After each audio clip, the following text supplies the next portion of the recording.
Hello everyone, welcome back to अक्सीरा। अगर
video बिल्कुल लेटेस्ट गाइडलाइंस रिलीज़ किया गया है on 23rd of April 2026, so that student must be aware of how they are scammed. ठीक है, तो यहाँ पर 2020 इनटेक्स में जो भी स्टूडेंट एडमिशन्स लेना चाहते हैं इन किर्गिस्तान, ये गाइडलाइंस तो रिलीज़ किया गया है from our Indian embassy in Kyrgyzstan, but ये गाइडलाइंस सभी स्टूडेंट्स के लिए हैं जो अपनी MBBS अब्रॉड जर्नी प्लान करने जा रहे हैं। बिकॉज अभी लेटेस्ट में ही उज़्बेकिस्तान ने भी अपनी गाइडलाइंस रिलीज़ की थी just before the admissions part, but यहाँ पर फिर से अब किर्गिस्तान ने भी रिलीज़ किया है। तो बेसिकली किर्गिस्तान की गाइडलाइंस है, बट जो भी MBBS स्टूडेंट अपनी अब्रॉड जर्नी प्लान कर रहे हैं ये गाइडलाइंस उनके लिए भी है, क्योंकि हमारे according to the NMC guidelines हर एक अब्रॉड डेस्टिनेशन में सेम गाइडलाइंस ही फॉलो करनी चाहिए और होनी भी चाहिए, एंड आपको उसी के अकॉर्डिंग हर चीज़ का सिलेक्शन करना है। Okay, so now let's start the video. देखते हैं कि किर्गिस्तान में गाइडलाइंस इशू क्या किया गया है। Okay, so very first point जो किर्गिस्तान में दिखाया गया है, हमारी इंडियन एम्बेसी ने अवेयर किया है स्टूडेंट्स को, that is how to choose your education consultant. यहाँ पर सबसे ज़्यादा स्कैम एजुकेशन कंसल्टेंट करते हैं, और आपने मेरी बहुत सारी वीडियोस में देखा भी होगा। स्टार्टिंग की वीडियोस में हमारा यही स्कैम आपको बताया गया है। तो यहाँ पर उन्होंने बताया है कि आप अपने एजुकेशन कंसल्टेंट को कैसे वेरीफाई कर सकते हैं, तो उसकी यहाँ पे डिटेल्स दी गई है। तो इन्होंने यहाँ पर बोला है कॉन्ट्रैक्चुअल ऑब्लिगेशंस मिसलीडिंग स्टूडेंट। ठीक है, अनरियलिस्टिक इन्फॉर्मेशन थी। अनरियलिस्टिक इन्फॉर्मेशन का यहाँ पे मतलब है कि वो अपने यूनिवर्सिटीज़ को बताने के लिए आपको बहुत सारे स्कैम्स भी दिखा सकते हैं विदाउट एनी रिटन प्रूफ। अगर उनके पास किसी यूनिवर्सिटी का रिटन प्रूफ है तो that is well and good कि वहाँ पे इंग्लिश में कोर्स होता है and all other guidelines of NMC, but अगर नहीं है, स्टूडेंट्स को स्कैम किया जा रहा है regarding each and every guideline. ठीक है, तो यहाँ पर एम्बेसी ने स्ट्रिक्टली बोला है कि आपको अपने एजुकेशन कंसल्टेंट कैसे वेरीफाई करना है। तो यहाँ पे before signing the contract with education consultant, student and their parents और guardians should verify and confirm the corporate identification number CIN, tax deduction collection account number that is TAN number, and PAN number of the company, not of the candidate. PAN अलग से होता है company का। ठीक है, of the education consultant और contractors personal, but company का खुद से पैन, TAN, CIN नंबर सब कुछ होता है, तो आपको वो डिटेल्स वेरीफाई करना है। ठीक है, student should also obtain the contact numbers and address details of the education consultants in India and the Kyrgyzstan Republic. ठीक है, तो आप जिसके भी थ्रू अपना एडमिशन लेना चाहते हैं, वेदर इट्स इन किर्गिस्तान और whether in any other abroad countries, तो आपको अपने एजुकेशन कंसल्टेंट्स की कंपनी डिटेल्स देखनी है, उसको वेरीफाई करना है, एंड कंपनी डिटेल्स में भी स्पेसिफिक नंबर उन्होंने बता दिया है। ठीक है, corporate identification number CIN number होता है, कंपनी का पैन कार्ड, TAN कार्ड सब कुछ होता है ना। आप इंडिविजुअली भी कॉन्ट्रैक्टर्स के PAN card, Aadhaar card details ले सकते हैं, that is your right, so that आप स्कैम ना किए जाएं। ठीक है, तो यहाँ पर सीधी सीधी गाइडलाइंस है फॉर द एजुकेशनल कंसल्टेंट, तो आप बहुत वाइजली चूज़ कीजिएगा and then go for the admission process. Okay, so now the second thing is, यहाँ पे बोला गया है in the second point students यहाँ पे स्कैम किया जाता है रिगार्डिंग, जैसे हम आपको पैकेजेस दिखाते हैं, ऑलमोस्ट सब कंसल्टेंट करते हैं, this is the university, this is the package including your hostel and everything. But यहाँ पर क्या स्कैम होता है कि हमेशा पेरेंट पूरा टेबल देखते हैं एक पर्टिकुलर यूनिवर्सिटी का, एंड वहाँ पर ऑब्वियस है ह्यूमन टेंडेंसी है, जहाँ पे हमको कम बजट में चीज़ें मिल रही हैं, ठीक है, तो हम वहाँ पे इंक्लाइंड ज़्यादा होते हैं। बट अगर किसी कंसल्टेंट ने हर एक चार्जेस, यानी अगर अब मैं आपके 1 ईयर का फर्स्ट ईयर का चार्जेस बताऊं, तो वहाँ पे आपका अकोमोडेशन चार्ज आएगा, आपकी ट्यूशन फ़ीस आएगी, ट्यूशन फ़ीस में आपको सेमेस्टर वाइज देना है, पर 6 सेमेस्टर देना है, और फुल ईयर का पेमेंट एक साथ होना है, ठीक है, ये डिटेल्स होती हैं।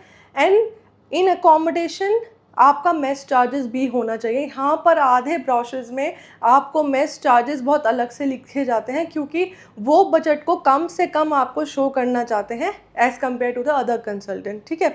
यहाँ पर अगर मैं किसी की बात नहीं करती हूँ, मैं एक्सीरा की अगर बात करूँगी, तो आपको फर्स्ट ईयर में including your air ticket, including your personal expense, आपने मेरी सारी वीडियोज़ देखी होंगी, जिस भी यूनिवर्सिटी का मैंने आपको बजट बताया है उसमें मैं $2000 हमेशा एक्स्ट्रा लेकर चलती हूँ फॉर योर पर्सनल एक्सपेंस, ठीक है, यानी कि 1.7 लाख पूरे आपके साल का पर्सनल एक्सपेंस, जिसमें अगर आप ट्रैवल भी करते हैं तो वो भी इंक्लूडेड होता है। उसके बाद मैं आपको टोटल बजट बताती हूँ कि इस यूनिवर्सिटी में आपके पर्सनल एक्सपेंस इंक्लूड करने के बाद आपका टोटल बजट ये आएगा। होपफुली हमारे साथ जितने भी ऑडियंस स्टूडेंट्स जुड़े हुए हैं वो मेरा वीडियो ज़रूर देखते होंगे, है ना।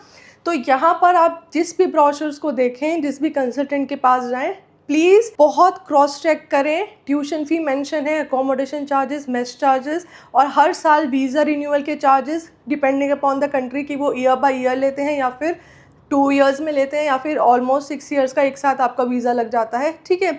Medical checkup and etcetera formalities, ठीक है, वो सब आपको चार्जेस इंक्लूड करने के बाद, अपना पर्सनल इंक्लूड करने के बाद आपको अपना बजट बनाना है, ठीक है। So now moving on to the third point, students are strongly advised to exercise due diligence in asserting from the university educational consultant whether the medical university in Kyrgyzstan, specifically newly established private universities, ठीक है, ये point को आप बहुत अच्छे से समझिएगा।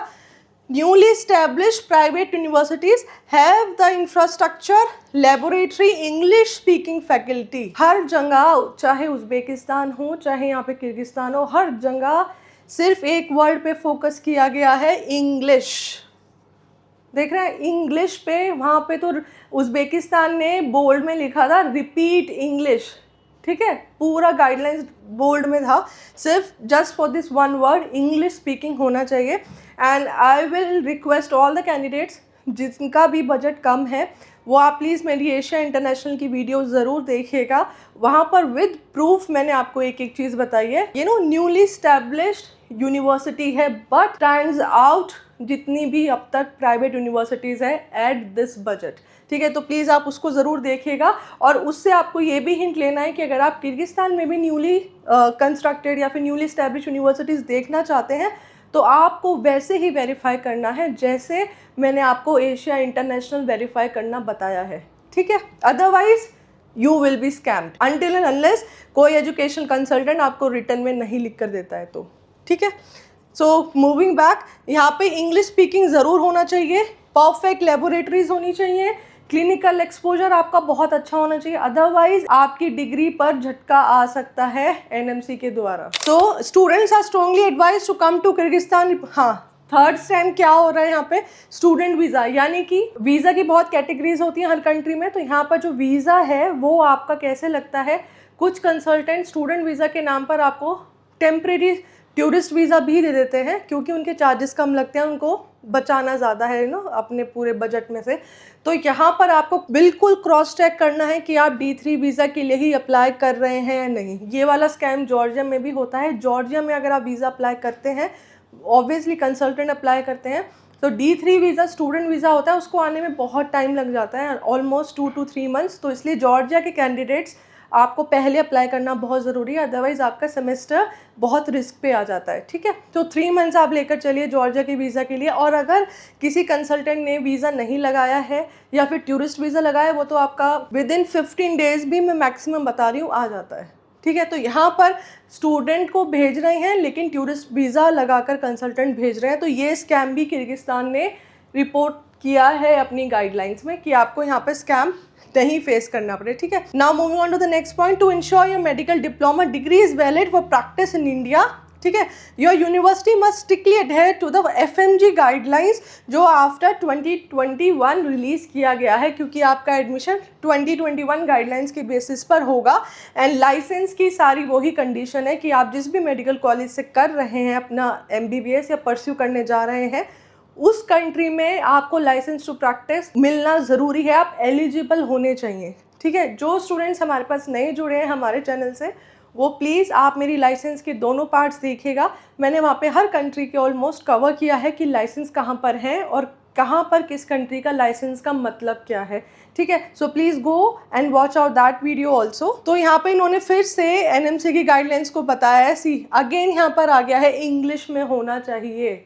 English is the main thing here, and secondly the clinical exposure, and the most important third point is university overcrowded नहीं होनी चाहिए। इन्हीं 3 बेसिस पे आपको अपनी यूनिवर्सिटी सिलेक्ट करना है। Again and again her guidelines में सिर्फ 3 ही बोल्ड में रिपीट किया गए हैं गाइडलाइंस, ठीक है। अंडरगो सुपरवाइज, और यहाँ पे वही सेम है। इंटर्नशिप सेम लैंड पे होनी चाहिए, सेम स्टेट में होना चाहिए, सेम यूनिवर्सिटी में होना चाहिए आपकी इंटर्नशिप भी, एंड सेपरेट 12 मंथ्स की इंटर्नशिप होना चाहिए और 54 मंथ्स का स्टडी होना चाहिए, ठीक है। And this is the criteria for the foreign medical graduate जो यहाँ पे इंडिया में प्रैक्टिस कर सकते हैं, ठीक है। सब NMC की गाइडलाइंस को इन्होंने रिपीट किया है फिर से, कौन कौन से सेक्शंस थे, ठीक है। लोकेशन ऑफ मेडिकल कॉलेज ये मैंने अभी आपको बताया, सेम फॉरेन मेडिकल यूनिवर्सिटी में आपको इंटर्नशिप भी करना है, आप कोई ट्रांसफ़र नहीं ले सकते हैं, और वहाँ पे आपको 54 मंथ्स भी करना है। और ये ड्यूरेशन आपको आपके पासपोर्ट और वीज़ा की एंट्री एग्जिट से पता लगाएगी हमारी NMC। टोटल ड्यूरेशन सब NMC की गाइडलाइंस है यहाँ पर। सो द थिंग इज़ बहुत क्लेवरली आपको अपनी यूनिवर्सिटी सिलेक्ट करना है, और ऐसे ही आप किसी भी स्कैम से बचें, ये हमारी रिक्वेस्ट भी रहेगी एंड हमारी बेस्ट विशेस भी हमारे सब स्टूडेंट्स के साथ हैं। प्लीज़ आप अपनी यूनिवर्सिटी एंड अपनी एजुकेशनल कंसल्टेंट बहुत वाइजली चूज़ कीजिएगा, ठीक है। आपकी कोई भी क्वेरीज़ है तो प्लीज़ आप हमें कमेंट्स और हमारे व्हाट्सएप से भी कनेक्ट कर सकते हैं। You can directly reach out to me, I will definitely solve your queries as much as I can, ठीक है। तो ऐसे ही और भी अपडेट्स, जेन्युइन अपडेट्स के लिए अक्सिरा के साथ जुड़े रहिएगा। स्टे कनेक्टेड विद अक्सिरा, stay connected with doctor Aakanksha. Thank you.